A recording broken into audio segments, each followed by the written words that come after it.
کہ یہ رضاخانی رسول پاک صلی اللہ علیہ وسلم کے علم کو غیر متناہی مانتے ہیں، متناہی نہیں مانتے،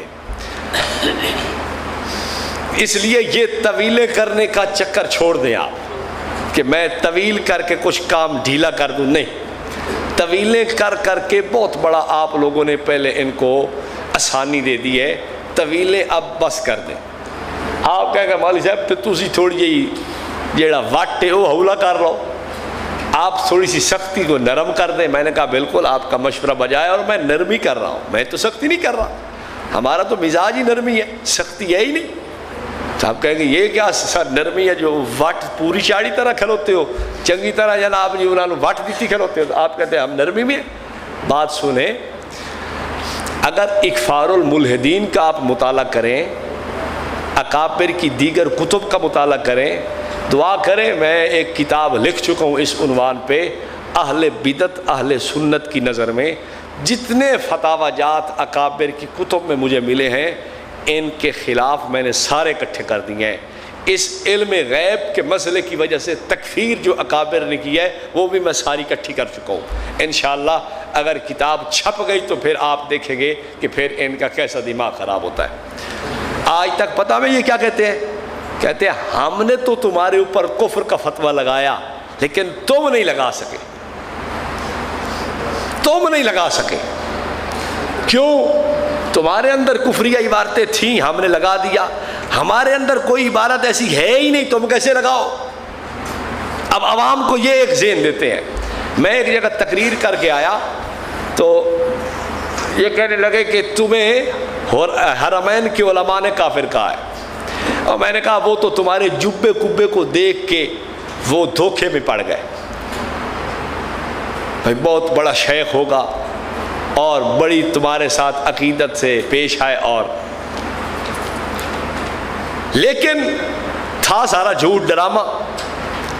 وہ کہنے لگا کہ دیکھو حرمین کے علماء نے تمہیں کافر کہا اس لیے کہ تمہاری عبارتیں تھیں، ہمیں نہیں کہا اس لیے کہ ہماری۔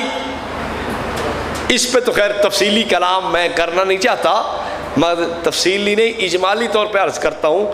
استاد جی کی کتاب حسام الحرمین کا تحقیق کی جائزہ وہ لے لیں، شروع میں آپ کو فوٹو لگے ہوئے مل جائیں گے کہ حرمین کے علماء کے فتوے ہیں البریلویت بعد القادیانیہ، قادیانیوں کے بعد اب بریلویوں کی باری ہے۔ یہ میں نہیں کہہ رہا، یہ میری سوچ نہیں، یہ میری رائے نہیں، بلکہ کن کی ہے؟ حرمین کے علماء کی ہے، اور انہوں نے صاف لکھا ہے کہ یہ اسلام سے خارج طبقہ ہے۔ خیر فتوی کی طرف میں آ رہا تھا، یہ ہمیں کہتے ہیں چونکہ تمہارے اندر کفریہ باتیں تھیں تو ہم نے کافر کہا، ہمارے اندر کوئی کفریہ بات نہیں تھی تو تم نے کافر نہیں کہا ہمیں۔ غلط بات یاد رکھنا، اور اگر آپ میں سے بھی کسی کی یہ سوچ ہو تو اس سوچ کو ٹھیک کر لیں۔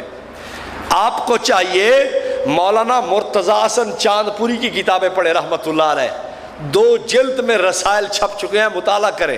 حضرت نے یوں لکھا ہے کہ احمد رضا خان کافر مرتد ہے، اور اس کی نسل میں اگر 70 اور کچے انڈے بھی ہوں گے وہ بھی کافر اور مرتد رہیں گے۔ اتنا فتویٰ سخت کس نے دیا بتائیں آپ مجھے؟ ایک کتاب چھپی ہے خنجر ایمانی بر حلقوم رضا خانی، حلقوم گلا، رضا خانی کے گلے پہ انہوں نے خنجر ایمانی پھیرا ہے۔